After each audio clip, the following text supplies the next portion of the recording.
It's just this feeling of discomfort and like, I got to do something with it. And so you turn to Netflix or maybe even food like me, or even drugs or alcohol, right? I mean, as entrepreneurs, especially medical entrepreneurs, you're taking on a lot of responsibility. So I would imagine a lot of people are even turning to drugs and alcohol. Hey, Katie, we're so glad to have you back. Welcome back to the Medical Entrepreneur Podcast. We have with us Katie Richardson. How have you been, Katie? Adam, it's so good to be here. I'm doing amazing. I'm excited to help people understand ultimately how to experience the growth and progress that they're searching for. So, man, that's awesome. One of the things that I see a lot when I talk to medical entrepreneurs is there's a lot of people that are limited kind of by their own false beliefs. Like they maybe have been told something is a certain way, and they've never tested it for themselves, or just one example, I remember there was a guy who really wanted to have his own practice, but he was working for a hospital. Mm-hmm. And he kept saying how he couldn't leave the safety of the hospital. And when I asked him about the hospital, they had just gone through a round of layoffs. I said, well, is the hospital really safe?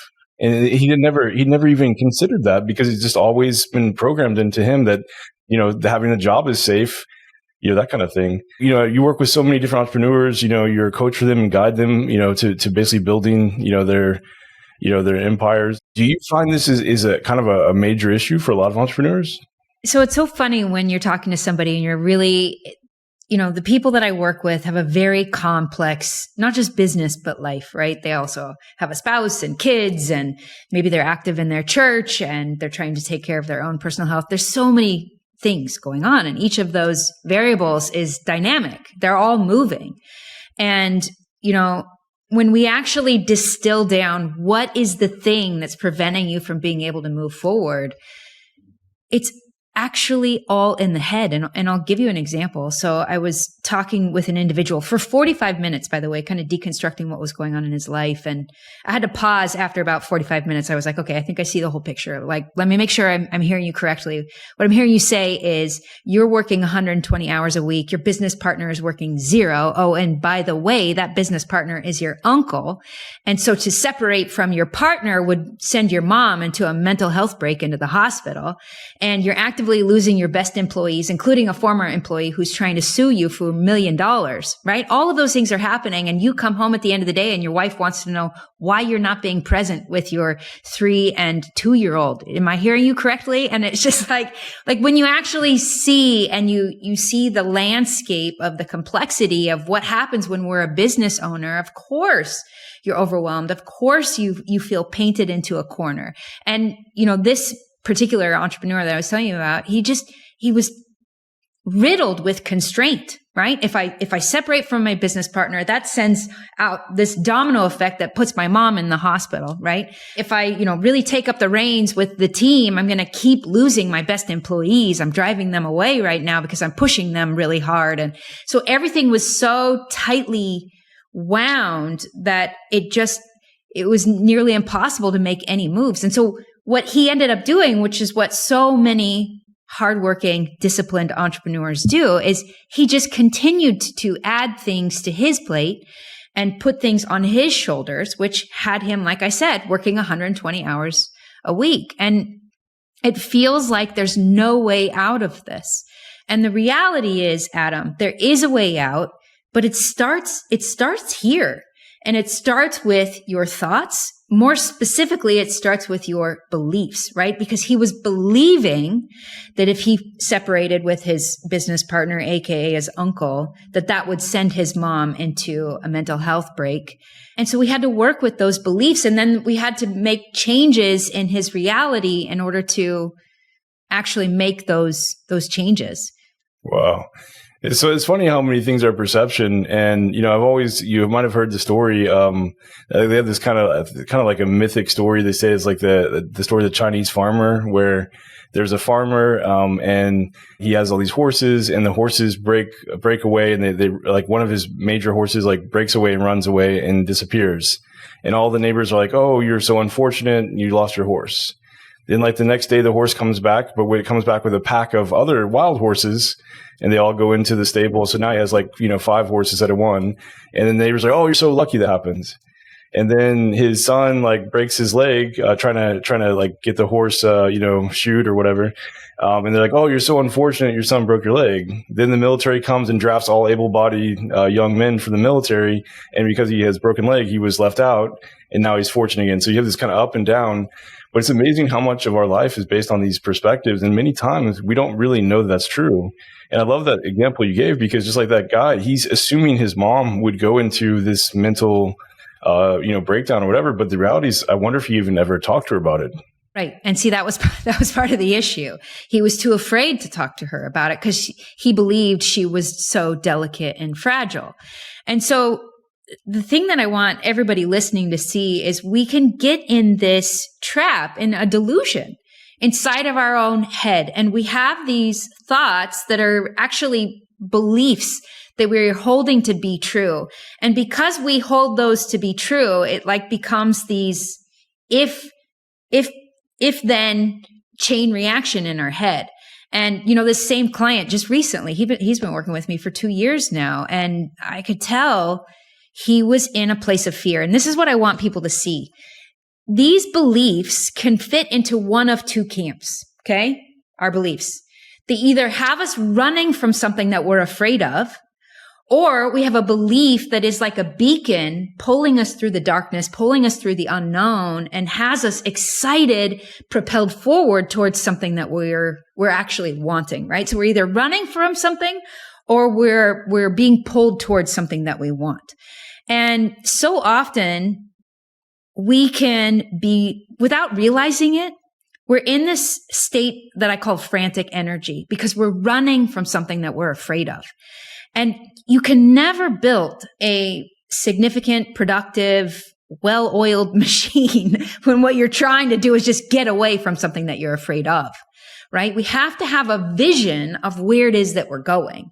And he was in this place where he was just continually running from hurting his mom, running from, hurting his employees, right? And therefore taking on too much on his plate, running from upsetting his wife and his kids.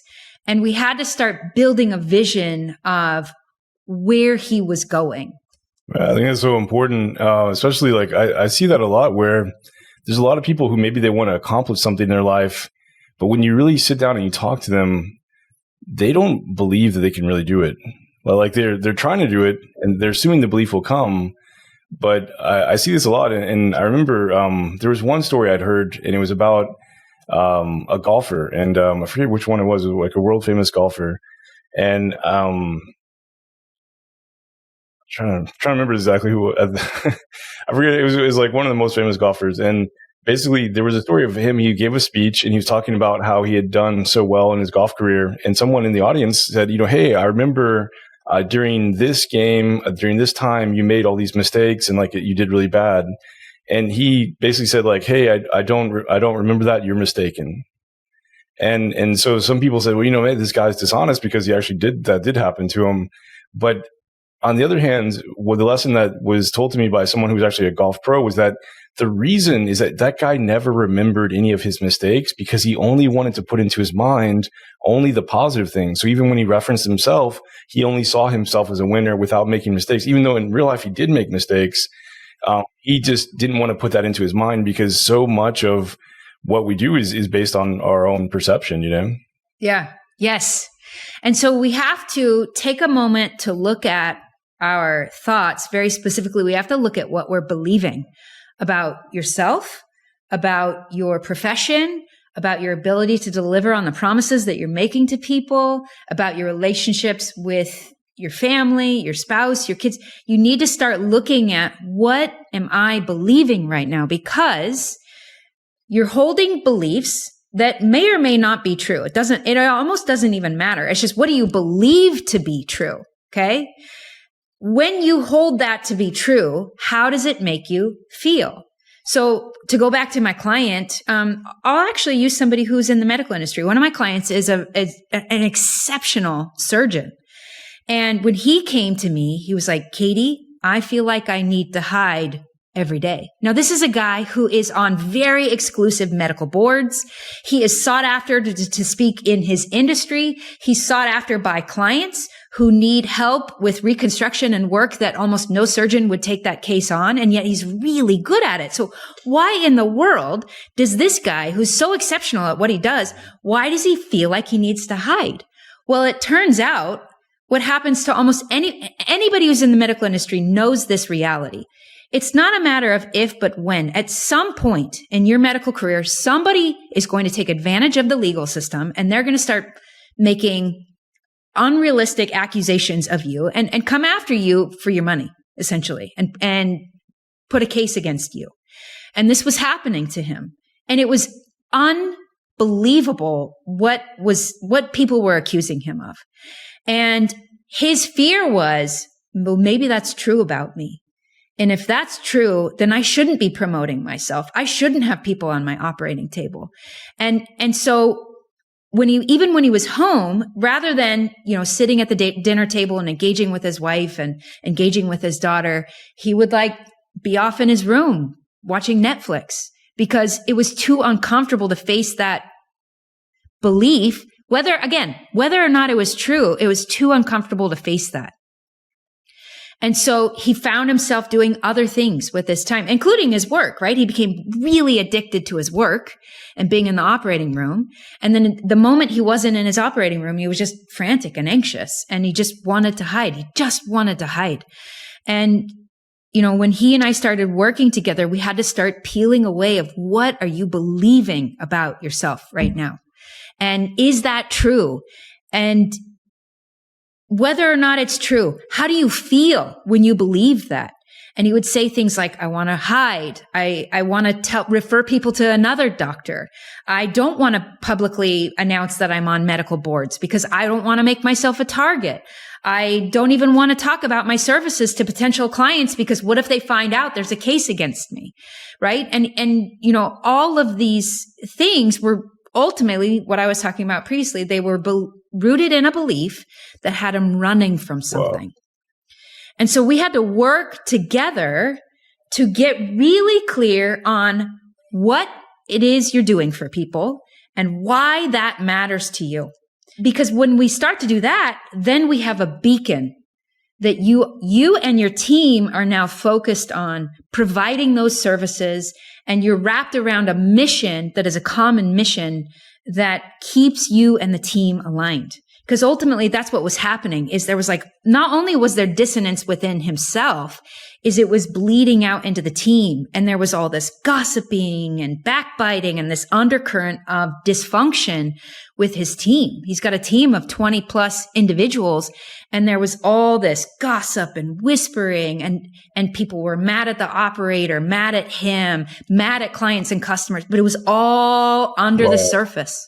It's all under the surface. And it starts at the top. He had so much dissonance and fear and incongruency within himself and how he saw himself.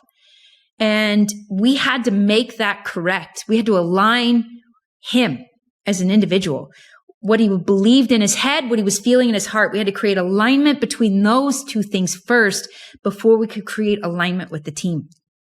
And that's what we've been doing. I'm not sure if you're aware, but I think the statistics are that 70% of doctors that end up getting sued end up leaving medical practice, in terms of clinical practice. They may go work for an insurance company or something. But I believe it. It's really sad. And like you said, majority of these cases usually aren't for really, negligent things. Oftentimes they're just people that are angry. They some people that do this for a living, that kind of thing. So in his case, it's not even his patient who's upset. It's her husband who says, hey, there's something we can essentially take advantage of him here. Wow. And it's really sad because even the patient is very grateful that he took the risk and operated on her when nobody else would. And she's happy with the results. So it's so maddening. I get it. I understand why he was in that place. It makes logical sense that he was feeling all of those things.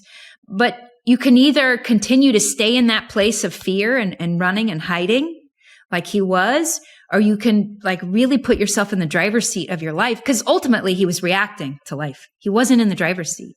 And so we like made a decision to put him in the driver's seat and like really be proactive in his life, move out of this place of fear and frantic energy, and really align him and his team around a mission and clear values, and really get focused on that. Man, that's such a great story. And I think there's so much lessons we learned there. One of the things that I'd like to mention is I see this a lot with people. You mentioned before how, he basically took the interpretation that, hey, I'm getting this lawsuit, that therefore something's wrong with me. Like I did something wrong. But then he started to do these activities like watching Netflix, like disappearing from normal activities. Mm-hmm. And so I see this a lot with people that they may even have a desire, like maybe they want to become the best, whatever it is, like figure skater or something, right? And the thing though is that they know that in order to be the best figure skater, they need to go and like buy some skates and like practice and these kind of things. But instead they'll be watching Netflix.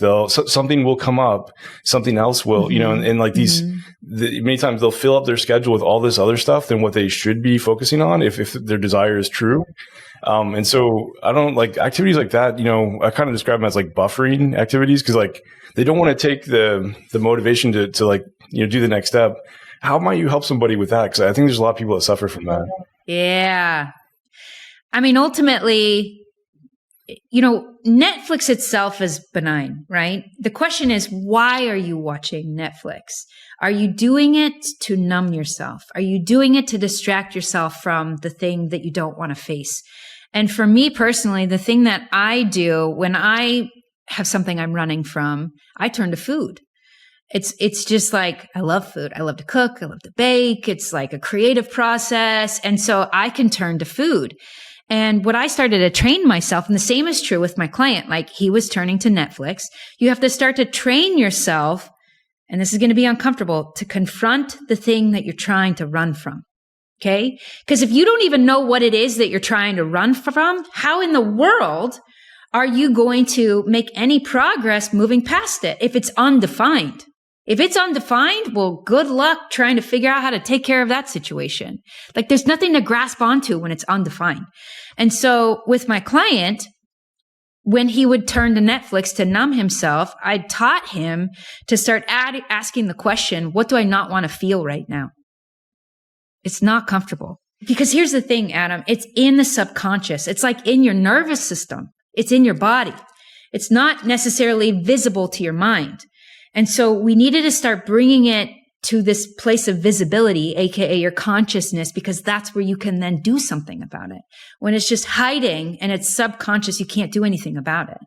It's just this feeling of discomfort and like, I got to do something with it. And so you turn to Netflix or maybe even food like me, or even drugs or alcohol, right? I mean, as entrepreneurs, especially medical entrepreneurs, you're taking on a lot of responsibility. So I would imagine a lot of people are even turning to drugs and alcohol.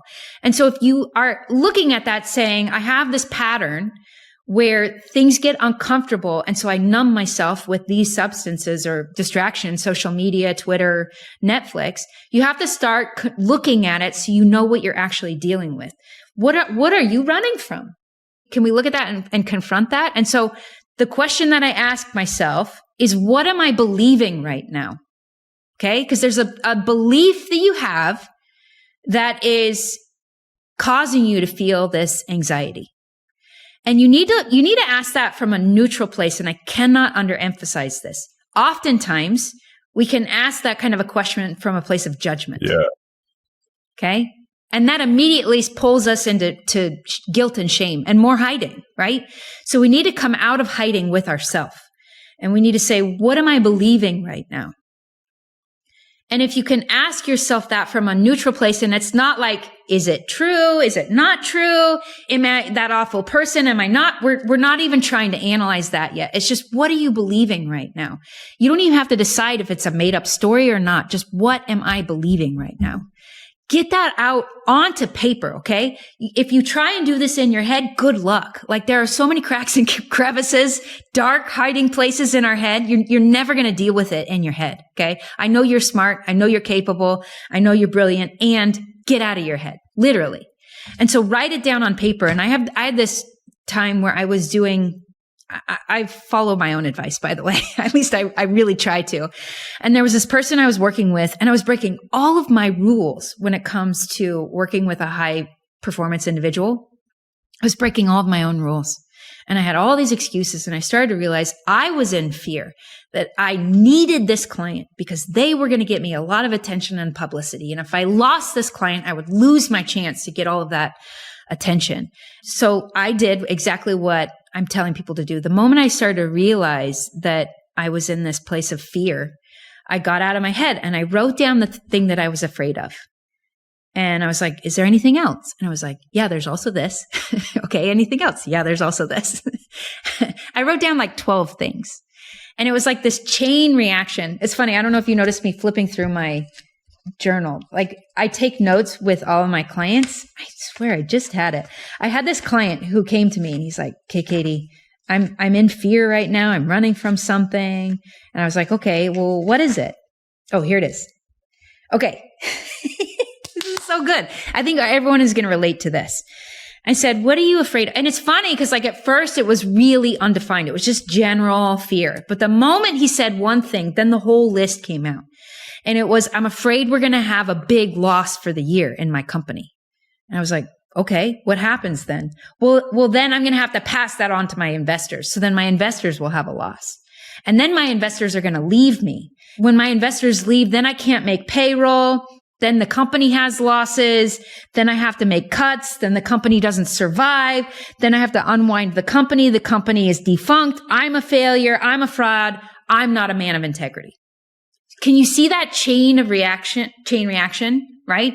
And do you think he was aware of this at all? Or like he just felt like a kind of a nervous energy? No. Yeah. He came to me. It's funny because like, I'm an entrepreneur. I'm a strategist. I can talk business. And sometimes I can tell an entrepreneur is using business and strategy as a distraction. And I'm like, what's really going on? And that's why what I do with entrepreneurs is so effective is yes, sometimes they do need to talk strategy, but I can feel it in my body if they're in that place of running and hiding. I can feel it. And so I pull out of the trap of strategy, which oftentimes in my conversations, it is a trap. And he's learned because we worked together for so long. He was like, okay, Katie, I'm carrying a fear. Let's talk about it. He's like, let's confront it. And that's when the whole thing came out. And what's so interesting, Adam, is just if you can write all of those things out, that is like 85% of the work of moving past it, honestly. When you can see it on paper like that, it's like, oh, the thing that I say to people is this. He just listed like 12 things that would happen in the future. Adam, when have you or anybody you known ever been good at predicting the future? Yeah, especially exactly. 12 steps into the future. Like none of us are good at predicting the future. And especially our mind rooted in fear is never good at predicting the future. And yet he was believing it all as if it was truth. You know, Katie, that really brings up a great lesson there. Cause I was just thinking about like, you know, when they train people to race cars, what they do is they'll put them in the kind of the racing car, right? And then they have a trainer with them. And the first thing they do is they try to get them into a spin where they spin into the wall because it's like the most dangerous thing to happen in racing. And the coach then takes the guy's head, like whoever's training, takes the head and they actually push it so they don't look at the wall and they look at the road because they know if they look at the road, they'll stay on the road. And I've seen this repeat over and over. Like it's happened the same thing with mountain biking, same kind of deal. Like if you're mountain biking and you see like two trees and you're like, man, is my bike going to fit through here? And you focus on the tree, you'll hit the tree. If you focus on the trail, you'll go through, you know? Okay, let's talk about this. Because there's a lot more that you need to know and understand about this. You know, we were talking about fear and running, right? And what you're saying is the race car driver was focused on the road. What's the road for an entrepreneur? It's your future vision. It's where you're headed. It's that beacon that's pulling you forward through the chaos, through the noise, through the darkness. And, you know, as you are living the complexity of being a medical entrepreneur, you have to really look at yourself and say, do I have a checklist of things that have to be done? Or am I oriented towards something that I'm excited about and that lights me up? And I specifically, too often, I see entrepreneurs set goals and targets that are only business related. And that would mean you're a one-dimensional person, that all that matters to you is business. And that's it. And this goes back to beliefs, which is, and you have some belief that if I get to X amount of dollars of revenue, which often is $1 million, by the way, if you've never hit $1 million, that's the target. If you've hit 1 million, then it instantly goes to 10, then it goes to 50, then it goes to 100. So okay. true. That number will always keep rising. And I learned this really early on in my own personal experience. My life was chaos, and I just had to keep sprinting until I got to 1 million, and then things would calm down. And then I would finally be patient with my kids. And then I would magically have time for date night with my husband. And then I'd have time to say prayers and read scriptures. Okay? And we all do this. And so the reality is, not only do you need a plan in your business, you need a plan that takes into consideration the fact that you're a multidimensional person, that business and revenue and money is not the only thing that matters to you. And if this is news to you, hello, welcome to reality. Because money matters. It absolutely does, right? Money provides resources. It pays the bills. It feeds the family. It creates safety, right? Money's important. But you know what else matters? Meaning. I mean, you need things that are fulfilling, purposeful, and meaningful to you in your life. I'm working with a woman right now who's built an $11 million business, and she's like, Katie, I'm derailing the whole thing. She's about 12 to 18 months from an exit that would potentially put $25 million personally in her pocket. Katie, I'm derailing the whole thing because it's meaningless to me right now. It's meaningless. Yeah, it's just busy work. And I can't take it anymore. She's right on the finish line. It's like in sight. She's derailing the whole thing. Why? Because it's meaningless to her. It's lost its purpose. Okay. So you have to have meaning in what you're doing, right? You're working hard. You're sacrificing. You're disciplined. There's got to be meaning to it. Okay. And then the second thing is you've got to experience momentum. I want to feel like I'm growing, like I'm making progress, whether that's revenue, whether that's in my relationships, whether that's in my spirituality, whether that's in my physical health. So those are kind of the 3 core things that people are looking for: the money, the meaning, and the momentum. And if you're missing any one of a lot of times people can become one-dimensional, right? We all know the super spiritual people whose life's all about meaning, and it's like, and can you feed your family? Right? Or the people who have only been focused on business and it's like meaningless, and then they're scrolling Netflix at night or going to the bar on the way home and getting drunk because it's all just so meaningless, right? And so you've got to acknowledge that as a human being, you need all 3 of those things, which means your future vision and your plan for how to get there has to incorporate all of those things. And that's where people often fall short, is they have a plan that's one-dimensional and it's only focused on the business. And what I teach people to do is to bring those other innate drives and desires that you have, bring that to your business strategy. And it's really cool what happens. Like one of my students who I was walking her through this process, she was in survival mode. That's how she described it. I'm in survival mode. I can't take it anymore. And what she started to experience just from one conversation about integrating meaning and momentum into her business is she was like, I feel unstoppable now. Just in an instance, like we flipped a switch. Now, what happens when you go from being in survival mode to all of a sudden believing, right? Believing that you're unstoppable. We switched her beliefs instantly by integrating these things into her vision and her strategy. Wow. I think you got a really great point there. One of the things that I've also noticed is, like, for example, with the example you gave before, where the guy was kind of focusing on the potential negative thing that could happen, is kind of like the guy, the car driver, like staring at the wall. Like, will that not just naturally occur because he's focused on it as well? I mean, isn't like kind of what you focus on, or do you find that most of your clients, like whatever they focus on is what they kind of end up creating, I guess? It's human nature. It's human nature to be aware of potential dangers. It's a survival mechanism that your brain uses. And it's like the first thought that comes to your mind. And our mind thinks in really simplified binary ways, especially right in the beginning. It's either I do this and it all works out, or I don't and it all goes to hell. And it's just like, oftentimes our mind can say it's either one or the other. And what I teach people to do is to remember and create a place that I call infinite possibility, which is option 3. Often our brain just sees yes, no, good, bad, right, wrong, black, white. It thinks in those hyper simplified binary good, bad type scenarios. And there's actually a lot of beauty in the nuance and in the details.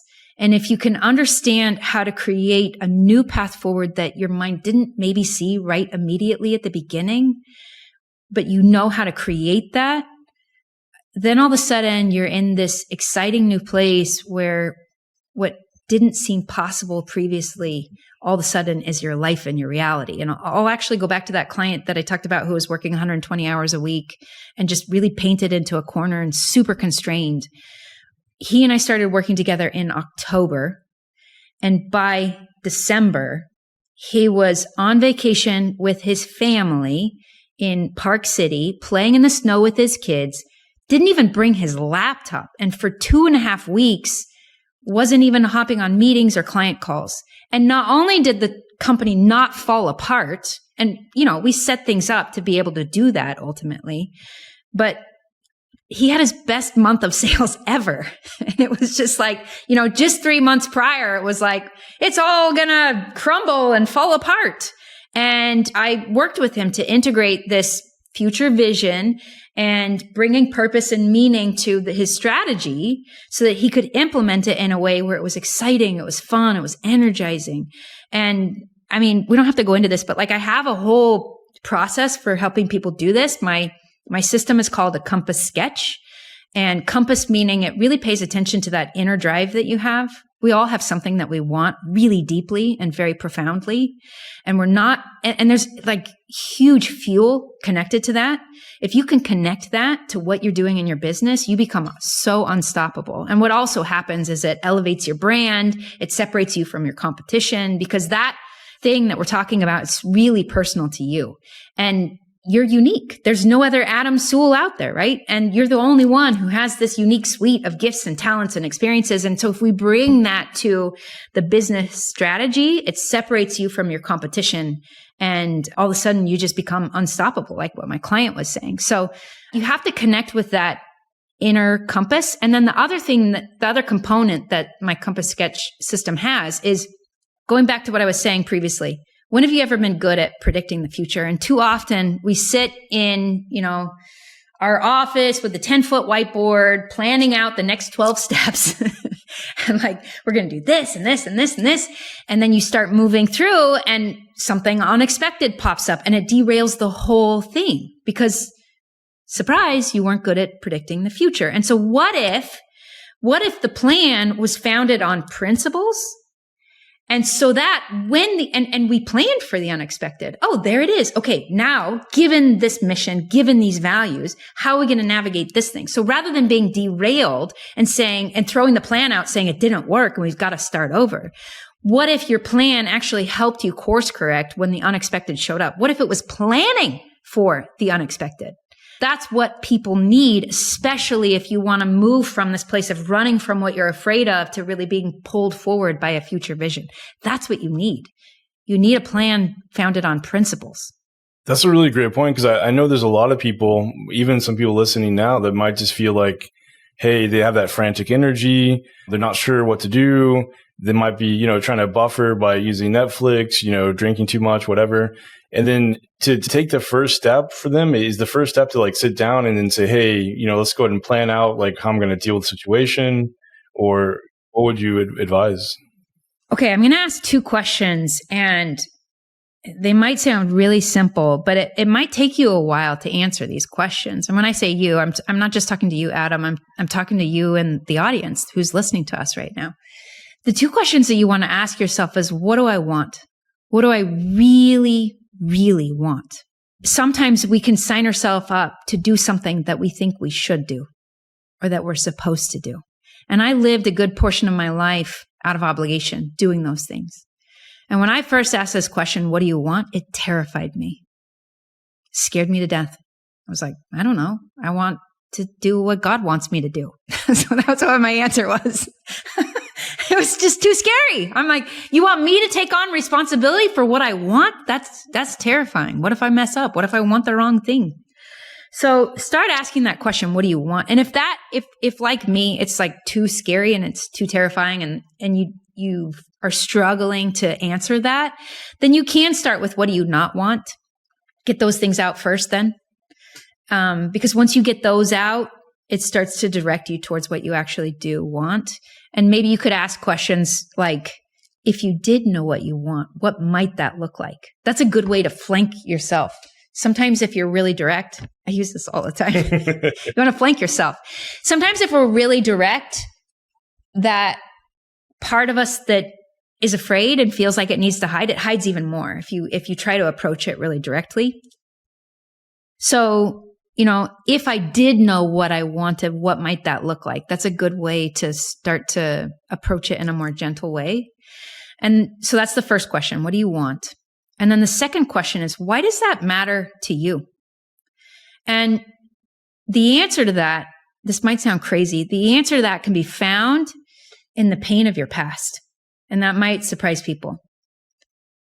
There's something that you experienced in your life. Maybe it's a really acute experience that happened, or maybe it was gradual over time, but there's something that's painful for you about your past. And if we can bring meaning to that experience of the past and turn it into something that's really productive, that is so fulfilling and so rewarding. And I'll give you an example. I grew up in a really busy home. And when I was 3, my mom had twins. You can see this already makes me emotional. And from a really young age, I was just kind of on my own. My parents were doing their best, but I've come to find out that I was very emotionally neglected, which is interesting. And it's its own form of abuse, but it's weird because it's totally invisible. Totally invisible. So I grew up believing that I didn't matter and that I can't speak up because I don't matter. And I was afraid to speak up. I was afraid to be heard. And so what I do is I help people to be seen in the world. And I connect with really incredible entrepreneurs who are exceptional at what they do, like this surgeon. He's literally one of the best in the world. And he's afraid to be seen. And I know what that feels like. And yet our world needs him and other incredible doctors like him. Surgeons, they have the highest rate of narcissists in surgery. And we need exceptional men and women who are grounded in truth, who really are trying to help people to heal and not just seeking personal gain. We need those people. We need these incredible doctors. We need these incredible medical professionals. And yet they're experiencing so much opposition that they're pulling back and they're hiding because they're believing that they are not worthy of being seen. And so, he and I connected on that plane, right? Even though I'm not a surgeon, I don't know what that's like to have somebody's life in my hands. I've never experienced that, but I know what it's like to feel like I need to hide. And so I could really connect with him in that way. And I know what it's like to rebuild his confidence and to help him tell the truth. When I was talking to him the other day, we had our session and I could tell he was in a hotel room and I was like, "Where are you?" And he was like, "I'm in LA and I'm at this meeting." He kept being really short and I had to keep asking more questions. Long story short, he's on this very exclusive board for a medical products manufacturer. They only talk to 6 doctors a year where they show their latest innovations and they get their input on them. And not only is he one of the 6 doctors on this board, the whole meeting that only happens once a year is designed around his schedule. When he replies and says, "Sorry, I can't make that date," they move the meeting for him. And yet he also was believing that he doesn't deserve to be a doctor, that he doesn't deserve to be heard. And I said, why in the world are they designing their meeting around you. And he said, because I'm not afraid to speak the truth. I'll speak the truth regardless of consequences. I was like, yes, that's who you are. Not the guy who has to go hide and scroll Netflix. No, that's not you. You're the guy who's not afraid to tell the truth regardless of consequences. And so we've had to rebuild his confidence and his identity in who he is. Man, that's so powerful. Because I mean, I can definitely see how people, especially over time, could even develop like a false identity, just to please others around them, or because the environment, shaped it that way. Like I noticed a lot of times, people are somewhat, programmed by, the mainstream kind of system, mainstream education system to behave in certain ways that are perhaps even unnatural to them, and I can totally see that. That's a great example. Wow. Yeah. So I know we've talked about a lot of things, Adam, and sometimes it can feel really kind of big and intangible. And I want to take a second and kind of remind everybody what we are realizing in this conversation. And I think one of the greatest realizations is that you have way more power than you realize, because the obstacle that is preventing you from the growth, the momentum, the meaning, even the money that you want, the obstacle is a thought. It's a belief. It's inside your own head. And what's so incredible is that means that you have control. Because if there's a belief inside your head that you're believing, we can change that. We can mold it. We can shape it. And what I help my clients see is that thing that you're believing is actually a lie. And I just gave an example of my client, right? That he felt like he needed to hide and that he didn't deserve to be on doing any surgeries, right? And yet reality was proving otherwise. If we just looked at the facts were actually you're exceptional and you're sought after by experts in your own industry. And so he was believing a lie that he had been telling himself. And so by flipping that thought, and there's a whole process, it's not easy to do on your own. But what I showed us is, okay, if you're going to start trying to do this on your own, you have to get out of your head, write it out on paper. And you ask that question, what am I believing right now? And when you start to look at it with your own eyes, that's when you can start to do something about it, right? And then the other piece is, if you're trying to grow your business by only focusing on the business, that's not acknowledging the reality, which is you're multidimensional. You not only want money, yes, we want money. I want you to be crazy, filthy rich. And I want you to experience meaning. And I want you to also experience momentum. And those things show up in your relationships with your spouse, your relationship with your kids, your relationship with God, right? That's where those things all show up. And so it's about really understanding those many targets and then understanding how to integrate them into a plan where you're making progress on all of those things at the same time, rather than just like feeling scattered and trying to grasp at lots of different things.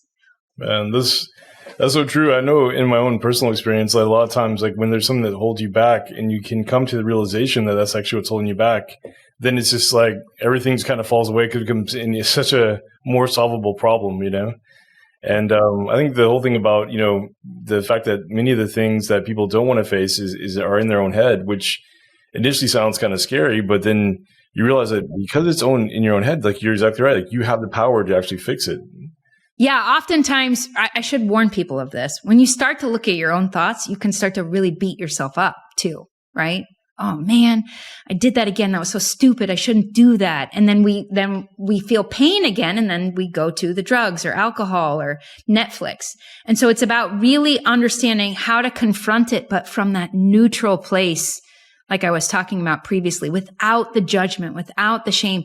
And the phrase that you can say to yourself is, oh, isn't that interesting? And if you can stay in that place, engaged with yourself and your thoughts and your belief, and that's when you start to really become in charge of your life and not in that trap of hiding. Absolutely. I think, you bring up a really great point, which is also that, many times people are very hard on themselves and don't even offer themselves the same kindness they might even offer a stranger. And I remember there was actually one case where there was a lady who lived in a retirement community, And the retirement community had these very restrictive rules. She moved in there, didn't like it herself. She really wanted she didn't want to be there, I guess. And then the thing that got her to move wasn't because of any of her own wishes or her own needs, but her cat couldn't walk outside or something that had some kind of rule like that. Because the animal couldn't get what the animal wanted, the lady actually moved, but she wouldn't move for herself. So her animal was actually more important than herself, and it's just like, I see this a lot where people have almost like especially in medicine, a sacrifice or martyrdom syndrome where like I need to give and that kind of thing. Could you maybe talk more about like how you've maybe encountered that and how to overcome it? I run into this all the time with my clients. It shows up as a martyr. It shows up as Superman. It's all up to me, right? If I don't grow this business, then my clients lose their paycheck. And it's that whole cascade of events that I read from my clients list. And so I'm going to give you a little trick here. I don't usually like tricks, but I'm going to give you a little trick. Because oftentimes, if we have a belief that has us rooted in fear, then kind of the quick solution is to take on the opposite. And I'll give you an example. I was in a season of my life years ago where every minute of every day was scheduled. Okay, between work and kids and other responsibilities, there was no wiggle room, and life would happen as it does. Right? It took 10 minutes to get her shoes on for my daughter at the time instead of none. Right, which is what I was planning for. And so I had noticed myself over and over saying, "I don't have time. I don't have time for this. I don't have time for that. I'm running late. I'm behind." It was all these beliefs around time and how I was running out of time and I was behind. And I could tell I was super frantic. And I was like, what's my way out of this? And as I journaled about it, I knew that I needed a deeper connection with God and that needed to be turned into a practice, like a ritual. And listen, I'm a girl who prays and reads her scriptures and goes to church on Sundays. I'm like, okay, where else? How am I going to add to this? And the impression I had was that I needed to attend a special ceremony at temples that we have once a month. And I'm like, I don't have time for that. My answer, like immediately that belief came in. I don't have time for that. And what I had to do is exactly what I'm teaching you. I actually pulled out of that immediately making assumptions. And I had to shift that belief. And even though I didn't believe it at the time, I knew conceptually, Adam, that words are powerful. And so when I was saying I don't have time for that, it was more of a declaration than it was a statement of fact. It was a declaration. And I was like, well, but I want to have time for it. And I want to fit God into my life. And I want that deeper connection. And so I flipped it. So rather than saying, I don't have time to go do this once a month, I said, I don't have time to not go do this once a month. I didn't know what the answer was yet. I didn't know how it fit into my life. Okay. But I started with that shift in belief. And it was only a couple days later that I was at church and a woman stood up in the front of the room and said, "Hey, I'm divorced and I'm really busy and I've been feeling like I want to go to the temple more." And so I found out they do a 5 a.m. session on Tuesdays. Who wants to meet in the church parking lot at 4 a.m. and we'll be back by 7:30 in time to take the kids to school. Guess whose hands shot up in that meeting? Like the solution presented itself because I was asking a better question, because I shifted my belief to align with what I wanted. Previously, I was making a statement that I don't have time. There was no room for creativity for my mind to come up with a solution. But by shifting it to I don't have time to not do this, all of a sudden I was looking for ideas, right? I was open to possibilities because I knew that I needed that in my life. And I was shifting it in the belief. And the same is true with my client that I was just telling you about. Not like he was believing he needed to hide and he didn't deserve to have people on his operating table. And after I was like, hold on a second, you're on this board with this manufacturer? Are you kidding me? And it was like, you can't be silent. There are so many people out there in the world who need your unique gifts. You're very skilled at some things that almost nobody else in the world is skilled at. You need to be speaking up. You need to be more seen. There are people out there who need your help. Man.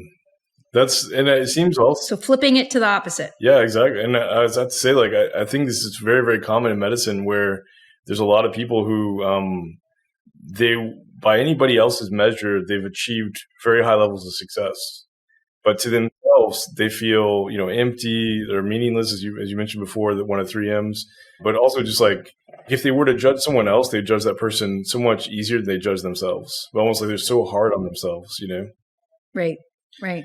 Do you feel like that like stems from like kind of like an unworthiness kind of situation? Because I see this a lot where people have to like prove themselves, A big part of what I do with entrepreneurs is we look at your core beliefs about yourself and we rewrite those. Those were written when you were really young, when you literally were like 5 years old. And the way that you view yourself is often rooted in that 5-year-old place, that I'm bad and I don't deserve this and I've done things wrong and I'm not smart and I'm invisible, right? And so it's about really updating that software and that belief on yourself and your identity. And it's really putting yourself in the driver's seat and saying, what do I want to believe about myself, or who do I want to be? And really updating that personal identity and belief. And, so much of what we've talked about, Adam, there's so many things, and it can be a little bit overwhelming. And it's where do I start, Katie? Where do I start? And where I start with people is actually something that they're already currently doing, which is, I'm trying to hit my goals. Okay. Let's start there. So if you have some goals and targets that you've been trying to go after and you haven't really been able to make a lot of progress on them, I can help you on that. And so I have a PDF where I kind of open your eyes to how you're approaching your goals. And I just make it really simple. And I'm like, do this and don't do this when it comes to setting out goals and targets. And you can go to now.katierichardsson.com/goal. And that's kind of a mouthful. So hopefully we can have a link to that in the notes. And I can help you get started on this. There's many ways in which I can help you, especially as a medical entrepreneur. And I think working with what's kind of urgent and what's immediately in front of you, that's where I like to start. And so it's usually connected with some goals, progress that you're trying to make in your business. Let's start there. And I can show you how to do that. Get started. Wow, that's a great resource. So for a lot of people that are maybe feeling frustrated, maybe they're stuck, maybe they're watching Netflix, basically the first thing is to kind of realize what is it that you want, then get the goal sheet, and then basically work on the goal sheet to set your goals that you can achieve. Okay. That will help a lot of people for sure. Yes. Awesome. One of the things that I think a lot of people don't realize is, what would you say the power differential, if it's possible to say that, between someone who is truly aligned, like somebody you've worked with, they're not hiding anymore, they're being who they should be, like all their values are aligned, versus someone who is not? What kind of, can you compare and contrast like those two things? Yeah. What's interesting is the more somebody does this work, they definitely move way faster, but it's not because their life becomes perfect. It actually doesn't. Life never becomes perfect. What they get really good at is getting back on track when they've gotten off course. They recognize almost immediately when they've gotten off course, and they're very quick to get back on course. And so it's this game of course correction and not a game of perfection and making all the right, perfect decisions. Gotcha. That's the difference. And then so somebody who, for example, is in alignment, this is somebody who's like, you feel like they achieve much more success and they're happier, versus someone who's maybe not? Oh, totally. 100%. It's a scary day when you achieve big sums of money and you realize how hollow and empty it is. It's terrifying for people. Yeah. And so when you can also add to that the meaning and the momentum, it's so exhilarating. Life becomes fun. You're almost playing.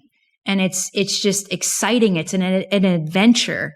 And it's not this slog through mud where it just feels like you're not really getting anywhere. Well, I could see how someone would generate totally different results when they're in a happy, in alignment, in like, basically a playful mood. Because, so it seems like whenever you're playful is like when you're the most creative as well, versus somebody who's like doing the humdrum, got to do another day, another dollar, like same as yesterday kind of thing. You have this kind of like downward, kind of negative attitude. It seems like it makes such a difference in the quality of life that people have. It does. Yeah, it's huge. And it improves your marriage. It improves your relationship with your kids. You feel grounded and centered in higher power, whatever that looks like for you, whether it's God or the universe. And even your health thrives. your energy, your sleep. Like it's all massive improvement. Yeah. Yeah, that's awesome. Well, Bert, Katie, so if people want to find out a little bit more about you, or maybe they're interested in talking to you about, maybe helping them through some challenges, what would be the best way for people to find out about you? I'm pretty active on Instagram. That's katie.live. And I also have a podcast where I talk about a lot of these things. I have case studies from my own clients. I share really specific examples and stories. And that podcast is what'sworkingnow.com. Excellent.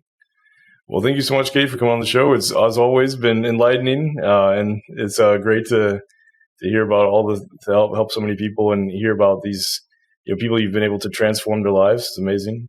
Thanks again for coming on. I appreciate it. Yeah, you're welcome, Adam. You're an incredible person. You and I have been personally friends for years, and it's really exciting for me to get to come on and share value with your audience. So thank you. Oh, it's my pleasure. Thank you.